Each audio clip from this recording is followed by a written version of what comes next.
주신 하나님 말씀은 구약 성경 이사야서 60장 1절부터 5절까지 말씀입니다. 구약 성경 1041페이지 이사야서 60장 1절부터 5절까지 말씀입니다. 이사야서 60장 1절부터 5절까지 말씀 제가 읽겠습니다. 일어나라, 빛을 발하라. 이는 내 빛이 이르렀고 여호와의 영광이 내 위에 임하였음이니라. 보라, 어둠이 땅을 덮을 것이며 캄캄함이 만민을 가리려니와 오직 여호와께서 네 위에 임하실 것이며 그의 영광이 내 위에 나타나리니 나라든 내 빛으로 왕들은 비치는 내 광명으로 나아오리라. 내 눈을 들어 사방을 보라. 무리가 다 모여 내게로 오느니라. 내 아들들은 먼 곳으로 오겠고 내 딸들은 안기어 올 것이라. 그때에 네가 보고 기쁜 빛을 내며 내 마음이 놀라고 또 화창하리니 이는 바다의 부가 내게로 돌아오며 이방 나라들의 재물이 내게로 옴이라. 아멘.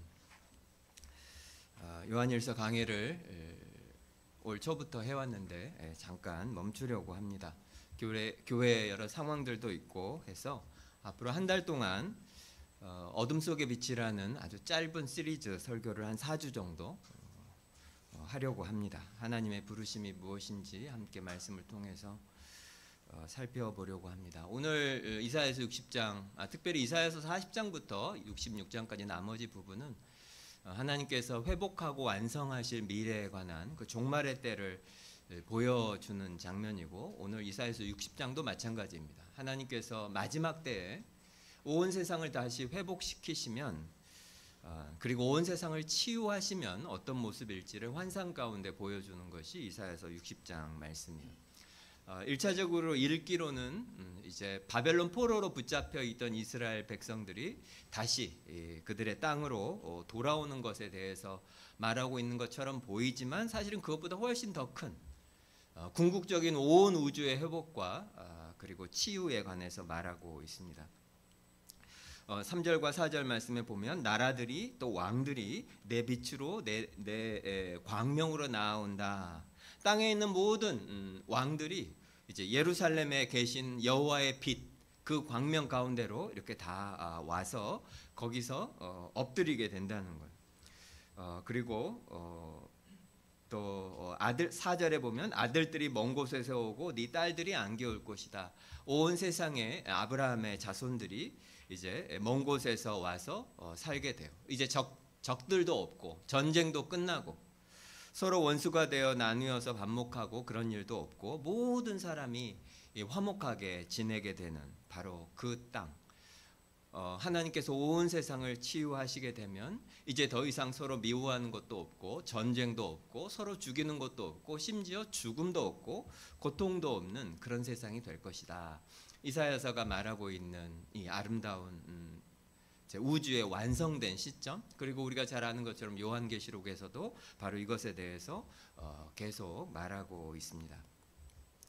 그런데 그 60장 앞부분에 보면 그 1절과 2절 말씀에서는 그때에는 어떤 세상이 되는 거냐면 하나님께서 온 세상의 빛이 되는 그런 일이 일어나고, 그리고 우리가 읽은 3절에서 5절, 6절까지 정확하게는 이제 우리가 하나님의 백성인 우리가 세상의 빛이 되고, 그리고 읽지는 않았는데 이제 10절부터 16절까지 그 뒷부분은 그 모든 일이 예수님 때문에 가능하다고 말하고 있습니다. 그러니까 이사야서 60장을 크게 보면 앞부분에서는 하나님이 세상의 빛이다 말하고 있고, 그리고 중간에서는 우리가 그 하나님의 빛이 우리에게 오면 우리가 세상의 빛이 된다 그렇게 말하고 있으며, 뒷부분에는 우리가 세상의 빛이 될 수 있는 이유는 바로 예수님 때문이라는 거예요. 하나님이 세상의 빛이시고 그것 때문에 우리가 세상의 빛이 되는데 예수님 때문에 우리가 세상의 빛이 된다 그렇게 말하고 있습니다. 1절을 한번 보십시오. 일어나라, 빛을 발하라. 이는 내 빛이 이르렀고 여호와의 영광이 내 위에 임하였음이니라. 여기 보면 이제 태양이란 단어를 직접적으로 사용하고 있지 않지만 하나님을 태양에 비유하고 있습니다. 2절에도 보면 보라, 어둠이 땅을 덮을 것이며 캄캄함이 만민을 가리려니와 오직 여호와께서 네 위에 임하실 것이며 그의 영광이 네 위에 나타나리니. 이 장면을 생각해 보십시오. 어둡고 아주 캄캄한 그런 세상에 태양이 이렇게 쭉 툭 떠올라요. 그래서 그 위에서부터 태양에서부터 빛이 그 어두움을 밝히면서 비치는 이제 그 장면을 말해요. 성경은 그래서 바로 그 어두운 세상에 빛으로 밝히시는 분이 하나님이시다. 이제 그렇게 표현하고 있습니다. 하나님께서 세상의 빛이라. 하나님이 없으면 세상은 어두움이고 하나님께 계셔서 하나님이 오시기 때문에 세상이 이제 밝은 빛이 비추게 된다. 이렇게 표현하고 있습니다. 빛에 관해서 설교할 기회들이 여러 차례 있어서 여러분은 기억하시겠지만 빛에 관해서 말할 때마다 제가 말씀드리는데 이 빛은 세 가지 측면이 있어요. 빛은 생명을 우리에게 주고 보이지 않던 것들을 보게 하고 그러니까 진리를 우리에게 주고 그리고 무엇보다 우리에게 큰 기쁨을 줍니다. 빛이 이제 은유적으로 우리에게 주는 의미들은 생명을 주고 진리를 주고 그리고 우리에게 기쁨을 주는 요소가 있습니다. 빛이 왜 생명을 주는가? 하나님은 어떻게 세상에 빛이시며 어떻게 하나님께서 우리에게 생명을 주시는가? 태양처럼 그렇다는 거예요. 첫 번째, 태양은 온 땅 위에 있어서 태양으로부터 우리가 모든 에너지를 공급받잖아요. 디스토피아 영화 같은 데 보면 이제 태양과 같은 그런 것이 없는 어떤 우주에 가서 거기서 이제 살려면 인공 태양 같은 걸 만들어서 이렇게 살잖아요. 태양이 없으면 땅에 있는 모든 것들은 다 얼어버릴 것이고 그러면 이제 뭐 식물이 죽으면 당연히 동물도 죽고 뭐 이렇게 먹이 사슬이 이제 파괴되기 때문에 그러면 결국 인간도 시간이 지날수록 천천히 다 죽고 없어지게 될 겁니다. 그러니까 생명의 원천이 사실 태양인 거죠. 그러니까 성경은 하나님께서 그런 분이시다. 우리의 생명의 원천이시다. 모든 생명이 하나님으로부터 나온다. 그렇게 말하고 있습니다. 디모데전서 4장 13절에는 바울이 만물을 살게 하신 하나님 이렇게 표현해요. 만물을 살게 하신 하나님. 이 모든 만물에게 실제로 생명을 주실 뿐만 아니라 오늘도 움직일 수 있도록 붙잡고 계신 분이 하나님이시라는 거예요. 사도행전 17장에 보면 바울이 아테네에 가서 거기 아레오바고에서 그리스 이제 로마 그리스 철학의 영향을 받은 위대한 사상가들과 대화를 하죠. 거기에서 이렇게 말하죠. 우리가 그를 힘입어 살며 기동하며 존재하느니라. 우리는 하나님 때문에 지금 숨을 쉬고 하나님 때문에 우리가 움직일 수 있고 우리가 하나님 때문에 살 수 있다. 존재한다. 이렇게 표현하고 있습니다. 존재하는 모든 것들은 생명은 모두 하나님으로부터 나왔고 하나님께서 생명의 주인이라는 거죠. 태양이 그렇듯이 생명의 빛, 하나님께서 세상에 빛이시다라고 하는 것은 모든 생명이 하나님으로부터 나온다라는 뜻입니다. 둘째는 태양은 보이지 않는 것을 보게 해주잖아요. 마찬가지로 하나님도 우리에게 우리가 볼 수 없는 것을 보게 해주시는 진리의 원천입니다. 예를 들자면 뭐 서울에서는 그런 곳이 거의 없지만 또 요즘 핸드폰에 그 라이트가 켜지니까 어두움을 우리가 잘 모르지만 정말 칠흑같이 어두운 데가 있죠. 아무것도 안 보이는데 만약 그런 데를 여러분이 걸어간다고 생각해 보십시오. 예전에 시골에 그런 곳이 많이 있었는데 어두침침한 곳에 아무것도 안 보이는데 달도 없고 별빛도 없는 그런 길을 만약에 걸어간다면 얼마나 위험하겠어요. 돌뿌리에 넘어질 수도 있고 구덩이가 있어서 보이지 않아서 빠질 수도 있고 심지어 심하면 뭐 물에 빠지거나 낭떠러지에서 떨어질 수도 있습니다. 빛이 필요한 거예요. 어둠 속에 있으면 당연히 빛이 필요합니다. 그리고 영적으로 보면 우리도 마찬가지라는 거예요. 모든 인간은 실제로 내가 지금 어디에 있는지 그리고 진짜 내가 눈에 보이는 것 내 눈으로 지금 확인하는 거 말고 진짜 현실이 무엇인지 인간은 볼 수가 없습니다. 빛이 비춰져야 우리는 볼 수 있게 돼요. 우리가 보지 못하는 것 실제로는 거기에 있는데 빛이 없기 때문에 우리가 볼 수 없는 것들을 보게 해주는 것이 빛입니다. 그러니까 빛이 결국 우리에게 무엇을 가져오냐면 진실을 알게 하고 진리를 보게 해준다는 거죠. 하나님께서 우리에게 그런 빛이 되어주시는 분이다. 성경은 그렇게 말씀하고 계세요. 하나님께서 우리에게 어떻게 진리를 알게 해주십니까? 가장 1차적인 것은 당연히 성경입니다. 우리는 이 성경을 통해서 볼 수 없는 것들을 보게 되고 알 수 없는 것들을 알 수 있게 됩니다. 그렇게 말해도 되지만 하지만 하나님이 성경을 주셨다 뿐만이 아니라 이 말은 무슨 의미냐면 우리가 그 무엇인가를 안다면 사실은 그건 모두 하나님 때문이에요. 신체적으로도 마찬가지잖아요. 우리 외부에 있는 것을 우리가 감각하고 보고 알 수 있는 건 왜 그렇습니까? 우리가 밖에 있는 것을 보고 우리의 뇌가 그거를 우리 내부에 있는 어떤 인지 능력이 그걸 인지하고 이게 왜 가능하죠? 하나님이 그렇게 만드셨기 때문에 가능한 겁니다. 물론 하나님의 존재와 하나님의 창조를 부인하는 사람들은 이 말에 동의하지 않겠지만 우리가 바깥에 있는 것을 뭔가를 보고 그 자극에 대해서 우리가 인식하고 반응하고 굉장히 신기한 일이고 놀라운 일이잖아요. 하나님께서 우리를 이렇게 만드셨기 때문이에요. 바깥에 있는 것을 보고 우리의 뇌가 그걸 인식하고 판단하고 반응하고 하나님이 우리를 그런 존재로 만드셨어요. 근데 사실 이것은 그것보다는 훨씬 더 심오한 의미가 있죠. 시편 36편 9절에 보면 나중에 천천히 읽어보십시오. 진실로 생명의 원천이 주께 있사오니 주의 빛 안에서 우리가 빛을 보리이다. 다시 한번 읽어보겠습니다. 진실로 생명의 원천이 주께 있사오니 주의 빛 안에서 우리가 빛을 보리이다. 주의 빛 안에서 우리가 빛을 보리이다. 굉장히 심오한 표현인데 태양을 생각해 보세요. 태양은 사실 태양 빛이라고 하는 것은 우리는 태양의 빛 그 자체를 보기보다 태양의 빛이 그 무엇인가를 비추면 그 대상을 보죠. 태양의 빛이 목적이 아니고 태양에서부터 오는 그 빛이 그 무엇인가를 비추면 우리는 태양빛 때문에 그것을 볼 수 있게 됩니다. 직접 태양빛을 보면 어떻게 되죠? 잠깐은 볼 수 있지만 눈이 멀죠. 계속 그거를 보면 다치고 태양빛을 통해서 모든 것들을 알게 됩니다. 태양빛이 쏘이기 때문에 볼 수 없었던 것들을 보게 되고 알게 됩니다. 예를 들어 우리가 산을 본다. 그러면 사실 뭐 과학자들은 그렇게 말하겠죠. 그 산에 부딪힌 그 빛이 우리 눈에 이 각막을 통해서 들어와서 우리가 그걸 보는 거잖아요. 그러니까 빛을 본다라기보다 그 빛 때문에 우리는 실제 하는 것들을 볼 수 있게 됩니다. 하나님도 마찬가지입니다. 하나님이 우리에게 진리를 알게 하고 진실을 보게 하신다고 하는 것은 하나님이 계시지 않으면 볼 수 없는데 하나님 때문에 우리는 진실을 볼 수 있게 되고 진리를 볼 수 있게 돼요. 그래서 시편 36절 말씀처럼 주의 빛 안에서 우리가 빛을 본다. 이런 말을 할 수 있게 되는 거죠. 모든 지식과 모든 지혜와 모든 진리 그것은 전적으로 하나님에게서만 오고 하나님 이외에는 우리는 절대로 진짜 진리와 진짜 진실을 알 수는 없습니다. 마지막으로 이 빛은 우리에게 큰 기쁨을 가져다 줍니다. 뭐 우리가 아는 것처럼 북극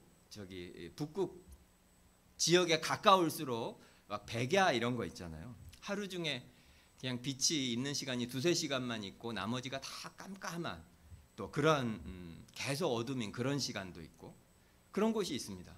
그리고 그 지역에 사는 사람들이 실제로 굉장히 우울해한다. 뭐 이런 연구 결과 굉장히 많잖아요. 뭐 북유럽의 세계 최고의 복지국가이지만 자살률이 높고 그 에스키모 그 이누이트족 그 사람들은 알코올 중독도 너무 많고 연구에 의하면 우울증 비율이 80%랍니다. 그 민족에 뭐 여러 가지 이유가 있겠지만 가장 결정적인 이유는 빛이 필요하다는 거예요.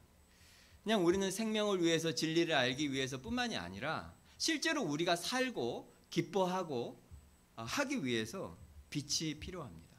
그리고 성경은 하나님으로부터 오는 빛이야말로 우리의 기쁨의 진짜 근원이라고 말하고 있습니다.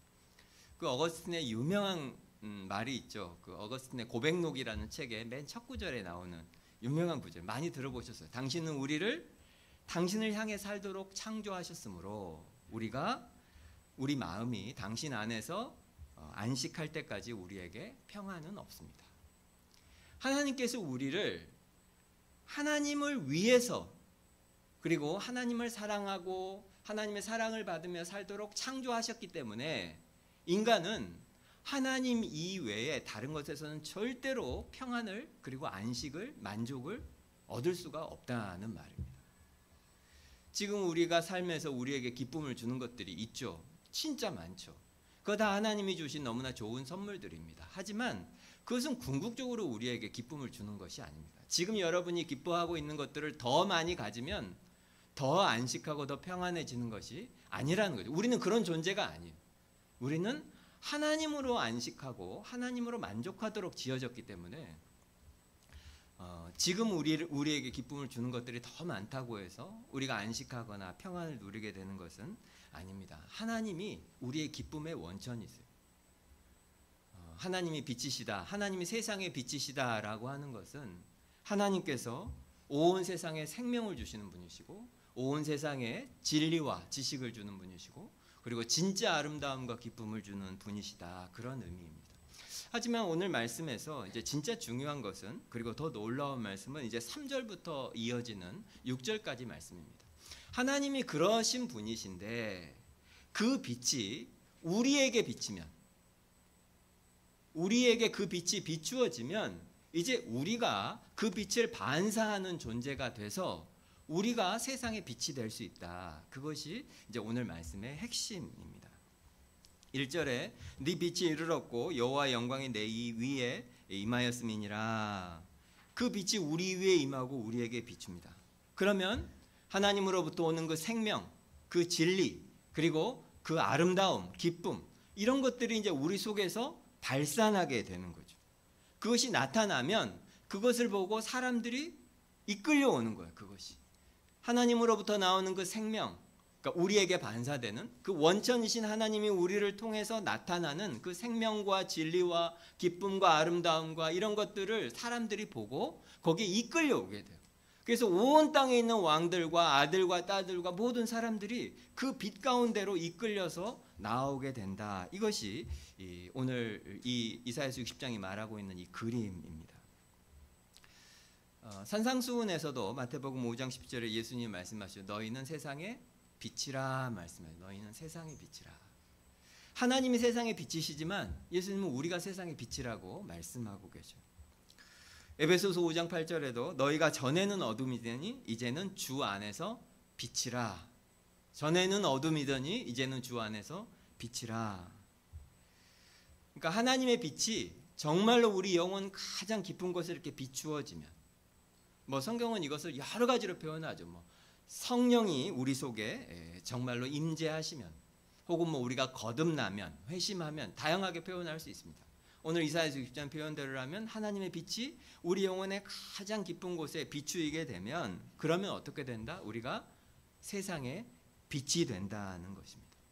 그럼 우리가 세상의 빛이 된다면 그 무슨 의미겠습니까? 하나님의 빛의 그 의미랑 우리가 세상의 빛이 되는 것은 당연히 같아지겠죠. 생명과 진리와 기쁨과 아름다움, 이것이 우리를 통해서 드러나는 거예요. 그것이 세상의 빛이 되는 것입니다.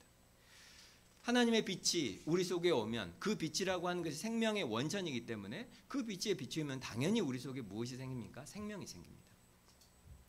하나님의 빛에 비추임을 받은 사람은 생명이 생겨요. 거듭나게 돼요. 그리고 생명이 있는 것은 너무 당연하지만 그 생명에 증상이 있기 마련입니다. 내가 세상의 빛인가? 우리는 어떻게 세상의 빛이 되는가? 첫 번째는 우리 안에 하나님으로부터 오는 생명이 있고 그 생명이 우리 속에서 실제로 작동해서 정말 성장이 있는가? 이것이 굉장히 중요한 것입니다. 세상의 빛이 된다는 것은 그것입니다. 1차적으로 생명을 얻고 그 생명의 증상이 내 삶에서 나타나는 것.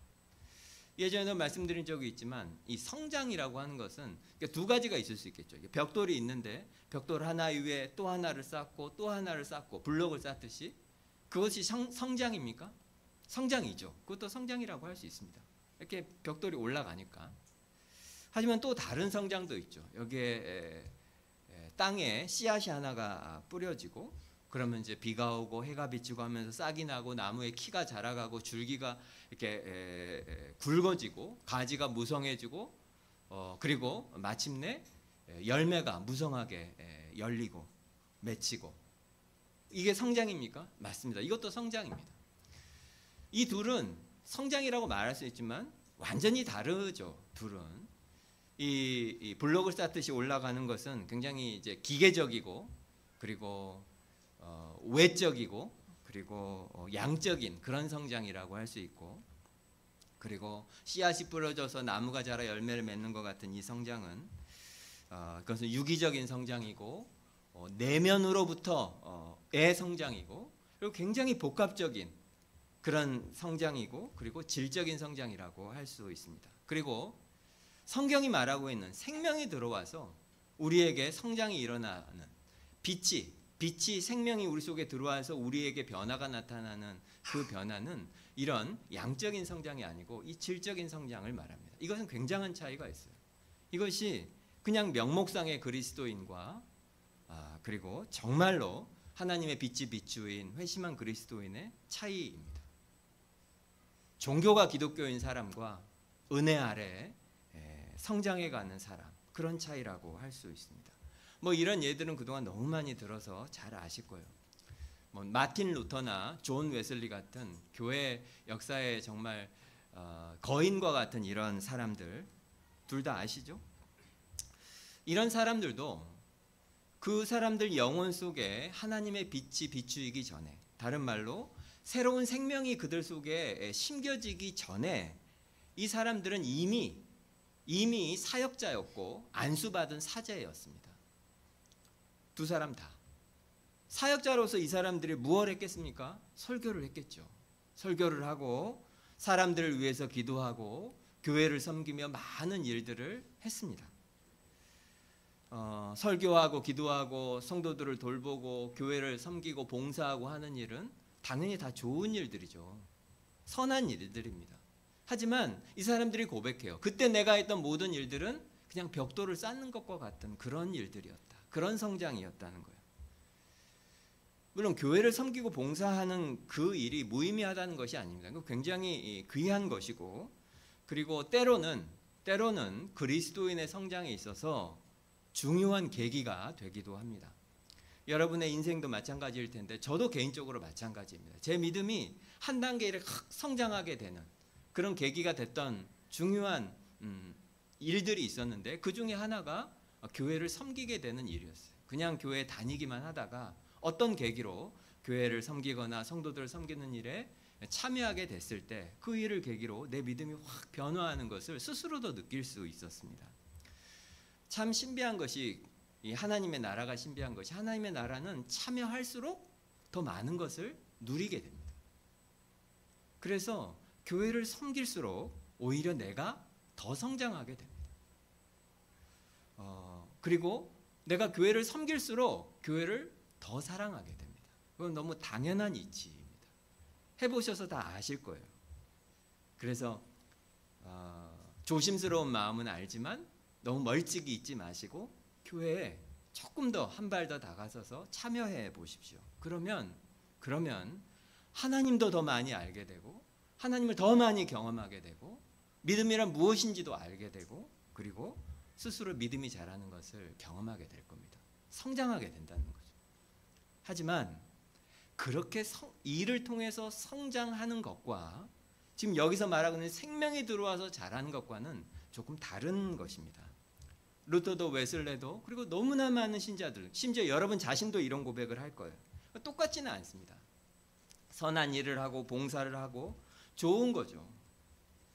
하지만 진짜 생명이 들어오고 나니까 어떤 변화를 스스로 겪게 되냐면, 이전에 했던 일들이 되게 좀 부끄럽고, 진짜 생명이 들어오고 나니까 더 겸손해지고, 그리고 더 지혜로워지고, 더 깊어지고, 심지어 그 일들을 더 많이 해도 더 행복해지는 그런 경험들을 모든 신자들이 해왔습니다.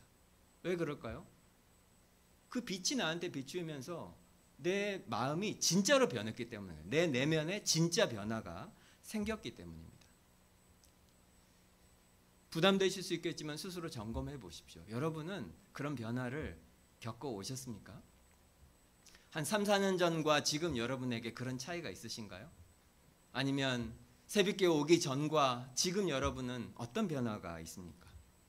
진짜 그런 변화가 여러분에게 있으십니까? 이전보다 더 행복하십니까? 신앙생활이? 어떠세요? 저는 행복합니다. 여러분은 어떠십니까? 이전보다 더 어려운 일을 더 잘 견디고 덜 낙심하고 그러십니까? 어떠십니까? 사실 우리가 정말로 하나님을 내가 믿는지 아닌지, 아니면 하나님이 나의 기쁨인지 아닌지, 그것을 진짜로 알 수 있는 테스트는 어려운 일이 생겼을 때입니다. 사실 그렇지 않아요? 내가 환경이 변화가 되면 내 행복도 사라진다면 어쩌면 우리는 어떤 이런 기계적인 성장을 하는 사람일 수 있습니다. 반대로 환경이 많이 변화해도 우리가 하나님에게 기초해서 내 행복이 변화하지 않는다면 그러면 우리는 성경이 말하고 있는 그런 유기적인 성장을 하고 있는 사람일 것입니다. 한번 스스로에게 질문해 보세요. 이전보다 더 행복하고 이전보다 더 감사하고 그렇기 때문에 어려운 일과 낙심될 일이 생기긴 하지만 더 잘 이겨내고 있는가 나는. 이전보다 더 겸손한 사람이 되었는가. 사람들이 뭐라고 좀 상처 주는 말을 해도 이전보다 더 잘 지혜롭게 나는 반응하고 있는가. 덜 상처받고 있는가. 이전보다 더 지혜로운 삶을 살고 있는가. 이전보다 더 절제를 하고 있는가. 덜 충동적이 되고 있는가. 덜 감정적이 되고 있는가. 이전보다 죄와 싸우기를 힘쓰고 죄의 유혹에 덜 넘어지고 있는가. 여러분 어떠십니까? 사실 우리가 모두 지혜가 많이 부족하죠. 정말 지혜가 많이 필요합니다.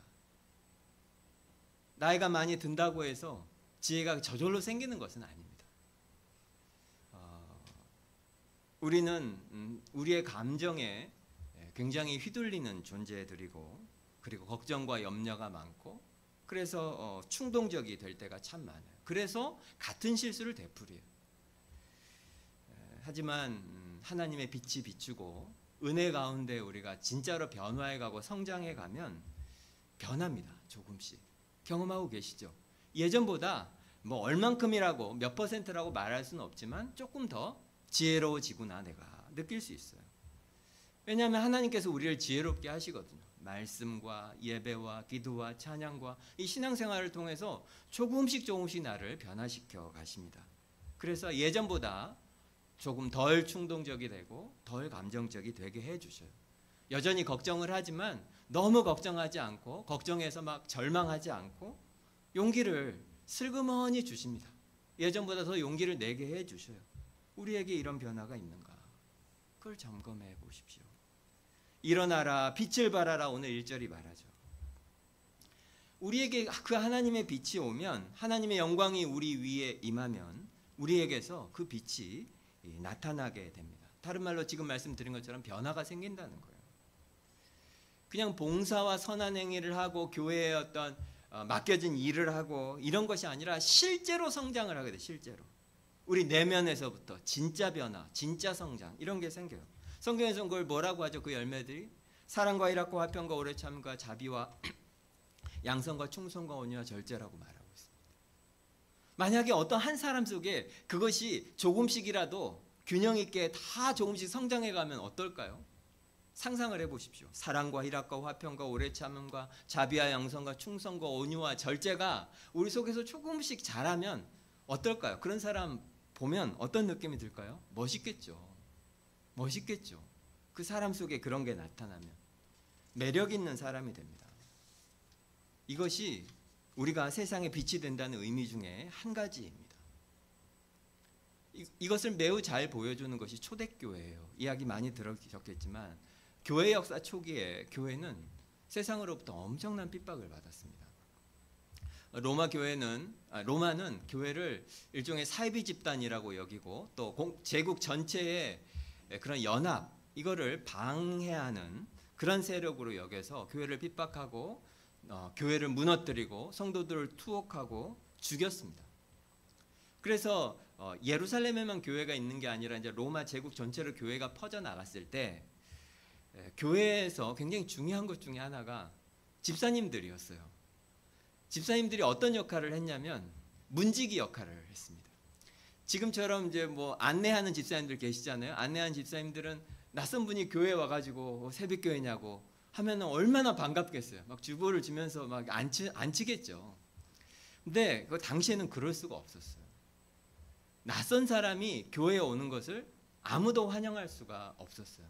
스파이처럼 교회에 와서 그 장소와 거기 있는 모인 사람들을 파악하고 그 정보 당국에 그걸 이제 고발을 하면 신고를 하면 그 다음 주에 거기 있는 사람들 다 잡혀가고 교회가 사라지고 심지어 죽을 수도 있는 일이 너무 자주 벌어졌기 때문에 알고 그러니까 인간적으로 서로 연결돼 있고 믿을 수 있는 사람의 추천을 받은 사람이 아니면 들어올 수 없었고, 오히려 집사님들은 교회 바깥에 서서 경비를 서는 것처럼 낯선 사람이 혹시 교회 오지 않는지 점검을 하고 그런 일들을 했습니다. 불과 몇십 년 전에 중국에서도 그랬습니다. 불과 몇십 년 전에 중국에 제가 지하교회에 가본 적이 있는데 진짜로 그랬습니다. 그런데 역사가 말해주는 것처럼 그런 상황이에요. 새로운 사람을 데려오기가 거의 어려운 그런 상황인데 역사가 뭘 말해주죠? 그런 최악의 조건 속에서 교회가 급격하게 성장을 했다는 거예요. 초대교회. 무엇 때문이겠습니까? 여러 가지 이유가 있겠지만 뭐 강제로 사람들을 끌어왔을 리가 없잖아요. 그리고 이렇게 교회로 오는 일이 어떤 일인지 오는 사람도 알았을 거 아니에요. 그 교회라고 하는 데가 잘못하면 나도 잡혀갈 수 있는 곳이다. 근데 그런 곳에 사람들이 왜 따라오고 그것도 급격하게 숫자가 늘었겠습니까? 오고 싶었으니까 그런 거죠. 그 사람들이 거기로 오고 싶었으니까. 그리고 듣고 와보니까 계속 더 머물고 싶고 친구를 데려오고 싶으니까. 내 가족들도 데려오고 싶은 곳이었기 때문이 아니겠습니까? 그렇지 않고 도대체 무엇으로 그게 설명이 가능하겠어요? 초대교회 성도들이 그 당시 문화에 사람들을 볼 때 너무 다른 사람들이었던 것이 분명합니다. 그냥 거기서 설교를 잘하는 목사가 있으니까 뭐 주차장이 좋으니까 뭐 그래서 사람들이 모였겠습니까? 로마 사람들이 보기에 그 당시 문화 사람들이 보기에 이 교회라는 곳에서 내가 만나고 보는 사람들은 달라도 너무 달랐다. 이것이 굉장히 중요한 요소였겠죠. 모든 것이 달랐습니다. 학자들이 파악하기로는 그러니까 여러 가지 이제 요소들을 듣는데 얼마 전에도 말씀드린 것처럼 제일 중요한 것이 정직한 거예요. 정직한 거. 어떤 거래를 해도 속이지 않고 사업을 해도 과도하게 이익을 취하지도 않고 또 직원들한테도 그들의 노동력을 착취하지도 않고 너그럽게 급여를 주고 이런 일이 그리스도인들이 있는 곳에서는 항상 있었어요. 또 무엇보다도 사람들을 차별하지 않고 환대하는 몇 주에 배웠잖아요. 모든 사람들을 다 받아들이고 또 특별히 가난하고 어려운 사람들을 돕고 또 그 사람들과 형제와 자매가 되고 그건 정말 충격적인 일이었죠. 그들 세상에서. 그리고 그들은 다른 사람을 대할 때 복수도 하지 않고 용서하고 어떻게든지 화목하려고 하고 그런 사람들이었어요. 그리고 또 하나 진짜 충격적이었던 것은 그들의 성적인 순결이었습니다. 정결함. 당시 문화에는 이 도덕이라는 것이 존재하지 않았고, 그러니까 우리가 생각하는 이런 도덕, 심지어 이방 신전에서 그러니까 종교 행위와 성적인 우리가 성경이 말하는 성적인 부도덕함이 연결되어 있어서 그 사람들은 그런 감각 자체가 없었어요. 이것이 잘못됐다, 옳다, 뭐 이런 감각 자체가 없어요. 그런 기준이 없는 세상에 교회는 결혼 이외에 성적인 관계도 허락하지 않고 순결을 지키고 그런 다음에 결혼한 다음에는 한 남자와 한 여자가 한 몸이 돼서 남편과 아내를 한 몸으로 사랑하고 견고하게 결혼을 지키고 그리고 건강한 가정을 이루고 이것 자체가 그냥 뭐 특별한 것이 아니라 결혼해서 자녀를 낳고 세상과 다른 방식으로 사는 그 자체가 그 고대 사회에 엄청나게 충격적이었어요. 제가 예전에 성경 공부할 때 말씀드렸지만 그래서 로마 사람들이 그리스도인 자매들과 결혼하기를 많이 원했습니다. 그것이 어떤 의미인 줄 알기 때문에. 이방인들이 보기에는 그 모습 자체가 충격적이고 너무너무 이상해 보였지만 너무 아름다워 보였던 거죠. 또 아는 것처럼 이렇게 많은 핍박이 있고 막 죽이겠다고 하는데도 그 사람들이 그렇게 모여서 찬송을 하고 불안에 떨지 않고 그렇게 그러니까 고난과 핍박과 역경과 어려움을 이겨내는 그 모습이 너무 놀라웠던 거죠. 이 모든 것이 무엇이 됐습니까? 빛이 되었다는 거예요. 빛이. 그걸 보는 사람들에게 볼 수 없다는 것을 보게 하고 와 저건 참 예쁘다, 멋있다, 아름답다 이제 그런 생각을 갖게 했다는 거죠. 쉽지 않은 일이지만 우리는 어떻습니까? 우리는 그런 빛의 자녀의 삶을 살고 있습니까? 여호와의 빛이 우리 위에 임했다면 하나님의 빛이 우리 영혼에 비춘 것이 정말 맞다면 우리한테는 분명히 생명이 있는 것이고 그 생명은 분명히 그 생명의 정상을 나타내게 되어 있습니다. 그리고 우리 속에 있는 빛이 너무 아름답고 온전한 빛이기 때문에 그 생명을 살면 이건 필연적으로 다른 사람들이 보고 우리에게서 매력을 느끼게 된다는 겁니다.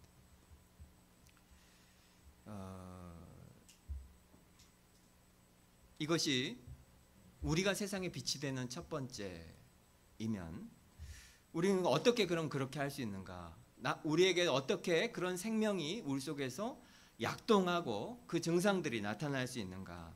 그 답은 나머지 두 가지 요소에 있어요. 이 진리와 기쁨, 이 두 가지 속에 있습니다. 우리가 생명을 얻게 되면, 다른 말로 해서 빛이 비추이게 되면 우리가 진리를 알게 된다고 했죠. 특별히 무엇에 대한 진리를 알게 되냐면 우리 자신에 대해서 알게 됩니다. 그리고 하나님이 하신 일에 대해서 알게 됩니다. 이것이 진리를 아는, 많은 것들이 있지만 우리 자신에 대해서 알게 되고 이런 우리를 위해서 하나님이 하신 일, 이것이 진리죠. 우리가 복음을 전할 때 이게 제일 중요한 거 아닙니까? 이 두 가지 이 진리를 알게 되고 그리고 그 하나님이 하신 일 때문에 우리 속에 엄청난 기쁨이 생기게 돼요. 그러면 우리는 세상의 빛으로 살게 된다는 거죠. 생명이 우리 속에 오면 우리는 진리를 알게 되고 그 진리를 아는 것 때문에 우리에게 무한한 기쁨이 생기게 되고 그러면 우리는 세상의 빛으로 살게 돼요. 아까도 말씀드렸지만 하나님이 빛으로 온다고 하는 것은 마치 어둠 가운데 빛이 비추어서 볼 수 없는 것을 보게 하는 것처럼 하나님의 빛이 우리에게 오면 우리가 그동안 볼 수 없던 것을 우리가 보게 됩니다. 특별히 우리 자신에 대해서 알게 됩니다. 이전에는 볼 수 없었던 나를 보게 됩니다. 아마 여기 앉아 계신 대부분이 경험한 일일 겁니다. 여러분도 그러셨죠? 이전에는 볼 수 없던 나를 이제 보게 됩니다.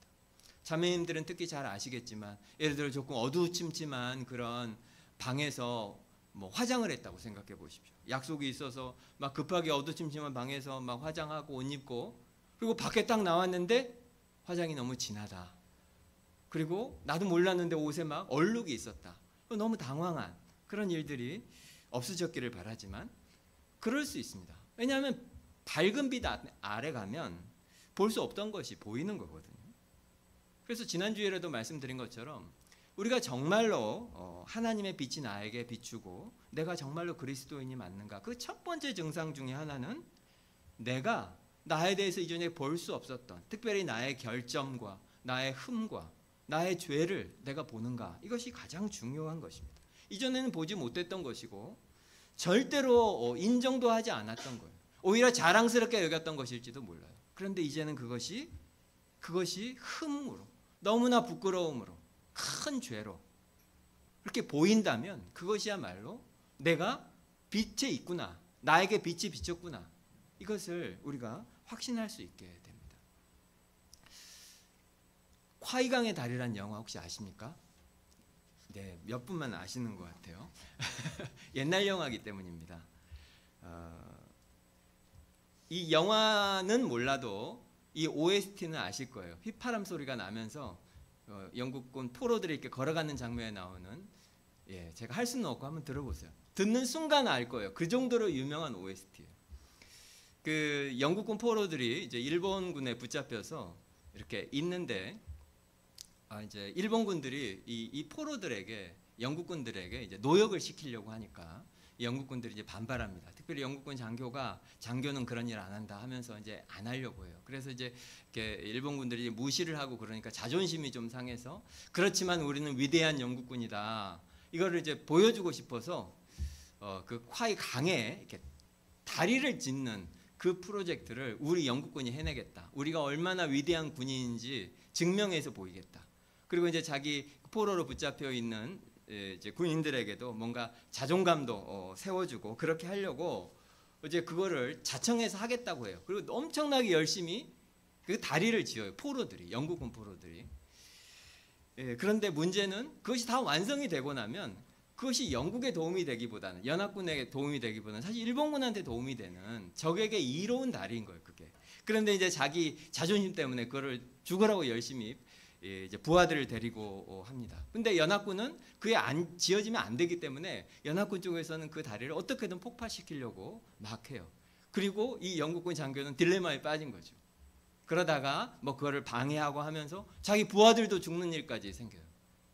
그래서 갑자기 깨달음이 온 거예요. 자기 이제 마지막 장면에 마지막 10분이 이제 하이라이트인데 이 내가 정말 무슨 짓을 저질렀는가를 그 순간에 알게 돼요.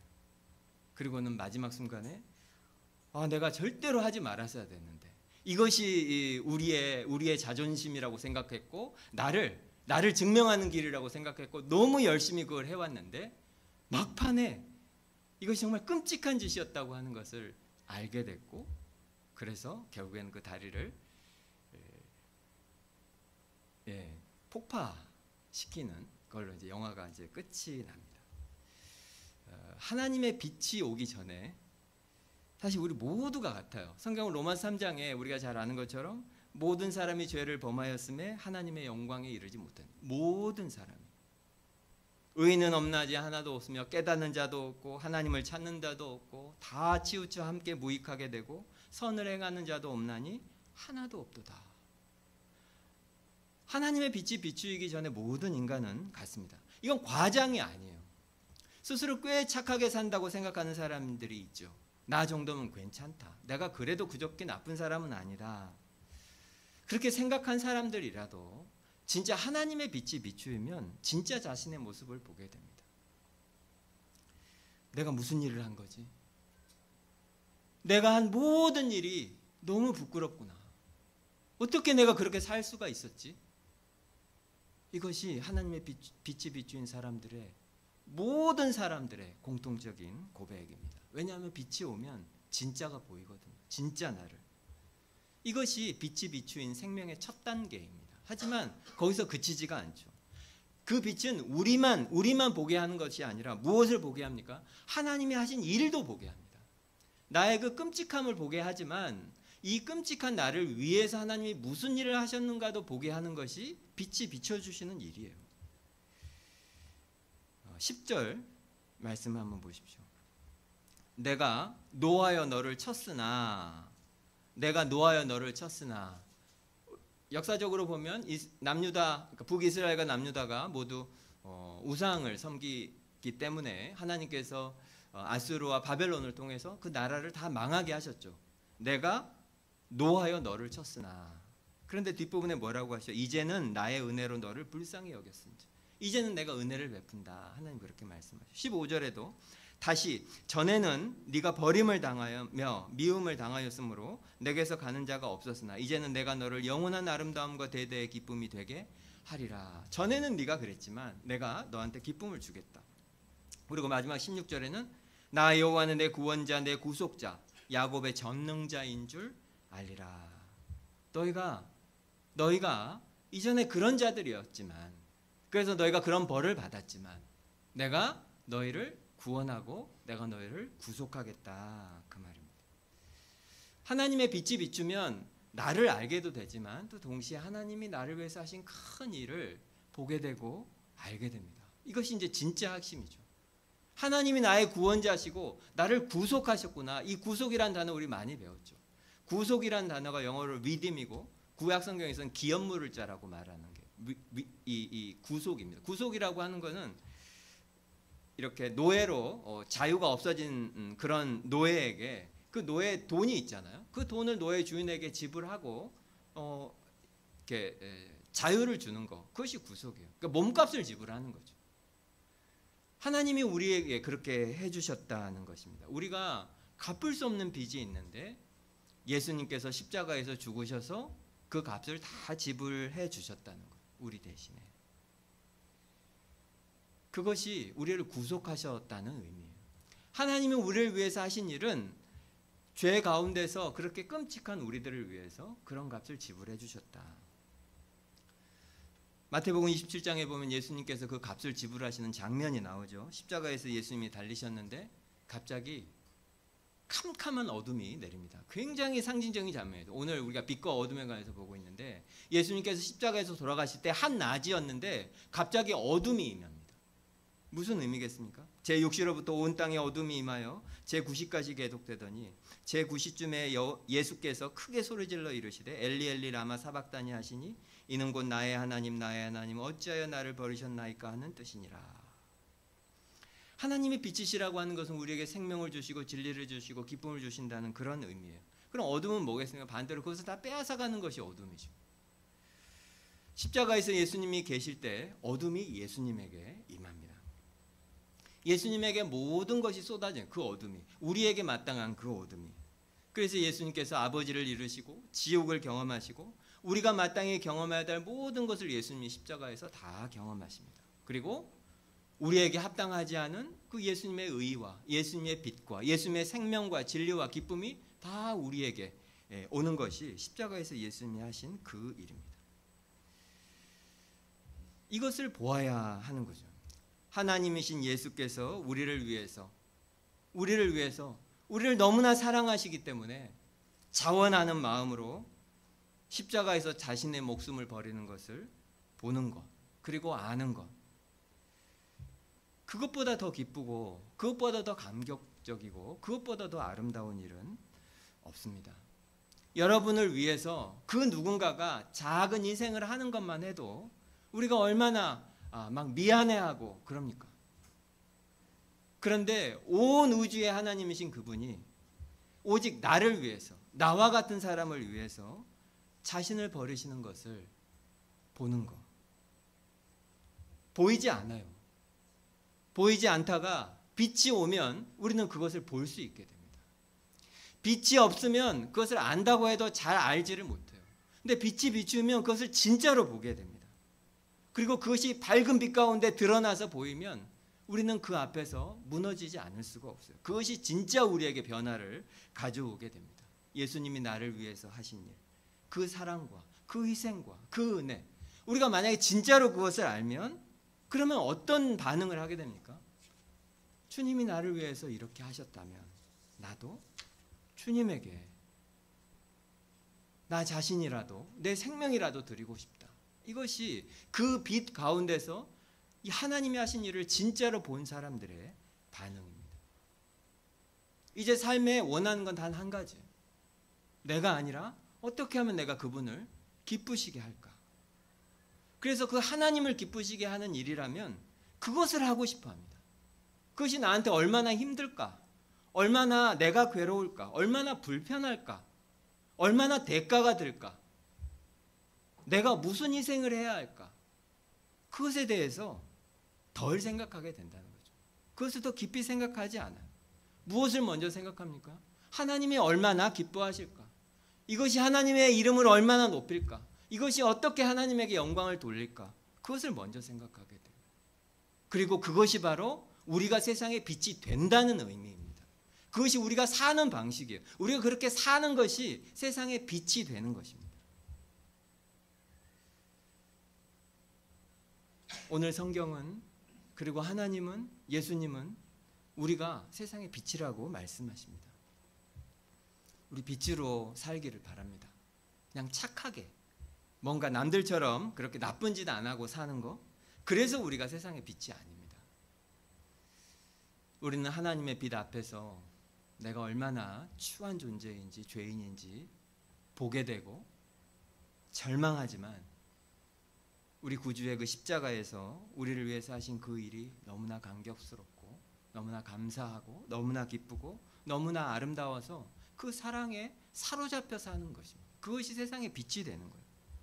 그러면 주님이 말씀하신 것 같은 그런 사람이 되어가요. 너희는 세상의 빛이라. 우리 함께 빛 가운데서 하나님이 하신 일을 더 많이 깨달아 알고, 그리고 그 빛을 우리가 이 땅 가운데 드러내고 또 보이는 그런 빛으로 살게 되기를 바랍니다. 기도하겠습니다.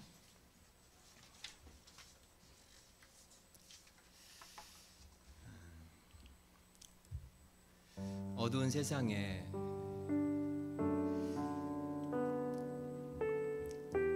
하나님의 빛이 비추지만 사람들은 잘 알 수 없습니다.